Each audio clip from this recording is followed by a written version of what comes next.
Hey, that's me! Coming to the line in P2 for the Mazda MX-5 Showdown benefiting St. Jude's. This video will be going over all of the highlights from my perspective of the event. Before we get started, thank you to Zach B and KSSIMMedia for putting on this event, as well as Slingshot Racing Media for broadcasting it. During our drivers meeting, they said that there was around 70 kids that got pizza and were watching this race live. That is just crazy to think about, and it puts into perspective of what this means in the big picture. The event raised over $3,500 for St. Jude's, and I couldn't be happier to be a participant. Before we get to the race, I just want to add that there is donation incentives that will impact the race itself. Through donations during the live event, you are able to give drivers drive-through penalties, stop and goes, and even cause full course yellow. Also, this is a multi-class race dependent on driver I rating. The drivers over 2K I rating, they will be in the Legacy Mazda. If the driver is below 2K I rating, they are in the typical Mazda MX-5 Cup car, which I will be in for this video. After qualifying, I managed P14 of 62 drivers, getting right into the middle of the pack. My goal here was just to find my spot and keep it clean and together as much as I can. Rounding the last corner, we get the green flag. I get a decent jump along with the other ones around me. The cars ahead start to go at 3 wide as I get a car on my right hand side coming into turn 1.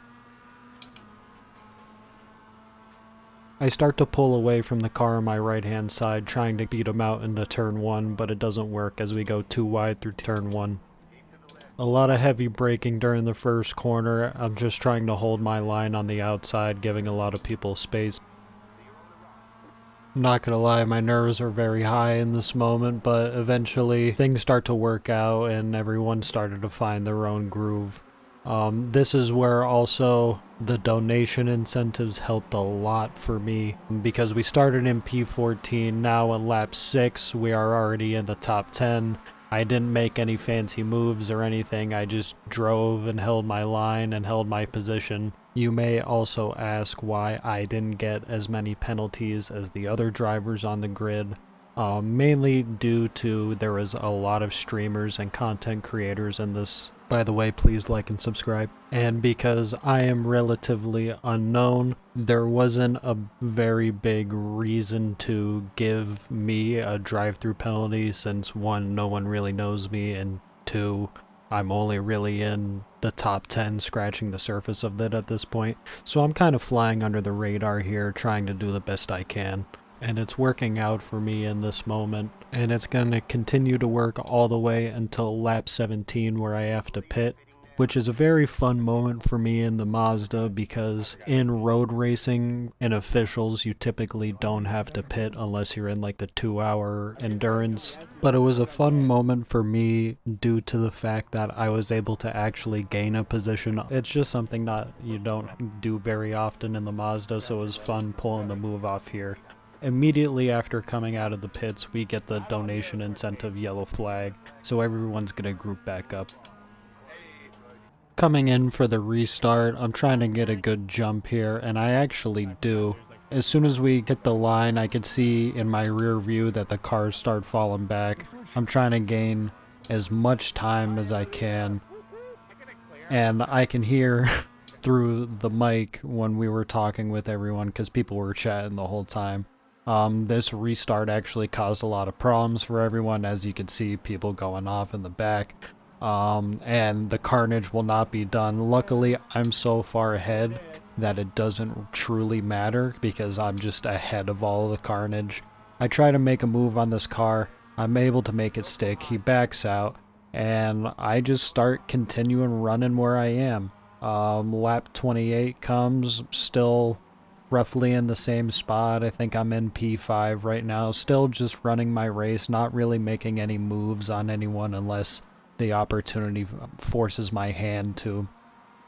And this is the point where I actually start suffering from success, because the whole time I was flying under the radar, and as soon as I hit this position where I'm running in the top, that's when race control comes into my ear and starts saying that the top 5 of each class through donations will serve a drive-through penalty. So this is actually my only moment that I have to serve a penalty. Luckily, this is probably the thing that saved me throughout the race compared to others. So lap 31 here is when we serve our drive-through. And now at this point, with everyone pitting and different race strategies, everybody's real spread out. I already pit for the second time, and we come in for another yellow flag and time for another restart. This is where the race really gets interesting for me. I'm starting in P2. I'm trying to get a good jump. I get a little nervous. I mistime the jump a little bit. I'm falling behind, so I started in P2. I'm already in P3. I'm trying to get as much ground as I can before turn 1. The yellow car behind me seems to be making good ground on me. He does. He starts going to the inside. I don't want to die. I'm trying to play it safe. I brake early. I let him have it. I try to slot into P4, get it done, and once again, I'm kind of just in my spot of running in the top, not really doing too much. Lap 47 now, we're coming through the last corner. I don't get the greatest run out of here. The car behind starts to make good ground on me. Once again, just trying to gain as much I can before the corner. I don't think I'm going to be able to, so my thought process here is to brake early, let him by, try to file in. And as I'm making that happen, the car behind him actually dives bombs, makes the move stick. I just couldn't cover the inside quick enough. He was able to slot in there.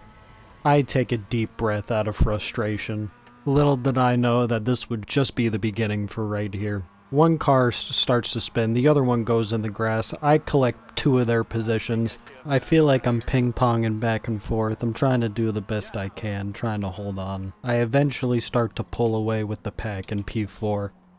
Lap 49 now, still in P4. I see one of the cars ahead going to start to pit. So that gives me P3, still running good with a little bit of time behind me. Lap 50 now. I see them fighting ahead. I'm trying to see what they do. Yellow car goes off into the grass. It comes back across the track. I try to get a good run on here. I want to get P2. I get desperate a little bit. I try to brake late. I give him space as well. I run a little bit deep. Me and him both compromise our runs by going too wide. That gives the car behind both of us a great run. We start to go 3 wide. My tires are still in the grass. I'm trying to shoulder my way to get in more space. I'm trying to take this as safely as I can too. I back out, and I play it too safe. I should have filed back into the inside, but the car behind again fills up the spot on the inside. We're now going 2 by 2, and I'm trying just survive as best as I can. Luckily, the car to my right doesn't want to get involved with this, and good reason. He backs out. The white car ahead goes across. I go in to fill in the position, and I'm back in P3. Lap 51 now. Yellow car goes into pit. I'm back in P2, trying to create a gap as much as I can. By lap 53, the white car from before catches back up, takes the inside as I go deep through turn 1. I'm back in P3, but that doesn't last for long, because later on in the lap, in turn 10, he gets a bad run. I hit my mark pretty well. I get a good run on him, and it's felt really good because all the time throughout this race, I felt like I was on the opposite end of being on the outside getting a bad run, so this is a nice change of pace. I make the move stick. I'm back in P2. In turn 10 again, we both go deep. We kind of spook each other. We both get bad runs again. Once again, the car behind starts to get a good run, but luckily it's only just on him. I'm able to pull away just long enough to where they don't have to come in contact with me during turn 1. I hit my mark, but the person behind gets an even better run. I see the lap car ahead. I'm trying to use him to my advantage the best as I can and get a good run and try to pick the car on the outside. Unfortunately, we don't get there in time, but it still deters him from making a move on me. We all file in and start playing nice. And that comes up to the white flag lap. Now on the last lap, they're all starting to work together behind me. I need to stay on my line the best as I can. So I cover the inside, try to get the shortest way around turn 1 as possible. And my whole goal here is just to keep hugging the inside on every single corner that I can. Try to not do too much, not try to overdrive the car. And right here is when I hit the point of I'm starting to pull away a little bit and they're starting to fight each other. So I'm feeling really good about this position. That car goes off, caused a little bit of mayhem. So once again, I'm just feeling great about this lap. And now that I'm coming around this last bend here, I can see on the relative that I'm not losing time. I'm actually kind of gaining here.